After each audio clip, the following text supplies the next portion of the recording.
குற்றால அருவிகளில் வெள்ளப்பெருக்கு ஏற்பட்டதால் சுற்றுலா பயணிகள் குளிக்க தடை விதிக்கப்பட்டது. தென்காசி மாவட்டம் குற்றாலம் பகுதிகளில் பெய்த கனமழையின் காரணமாக பேரருவி, சிற்றருவி, ஐந்தருவிகளில் வெள்ளப்பெருக்கு ஏற்பட்டது. பாதுகாப்பு வளைவை தாண்டி முதல் நடைபாலம் வரையிலும் தண்ணீர் ஆர்ப்பரித்து கொட்டியது.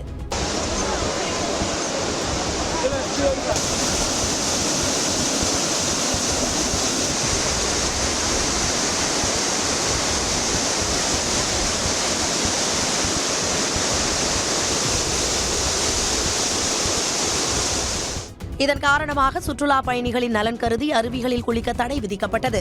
இதனால் குற்றாலத்திற்கு சுற்றுலா வந்த பயணிகள் அருவிகளில் குளிக்க முடியாமல் ஏமாற்றமடைந்தனர். நாங்கள் ஒரு 5 வருஷமாக தண்ணி வந்துட்டு தான் இருக்கோம். நாங்கள் எதிர்பார்த்தது என்ன அப்படின்னா குற்றாலத்தில் குளிக்கலாம் அப்படின்ற மாதிரி தான் வந்தோம்.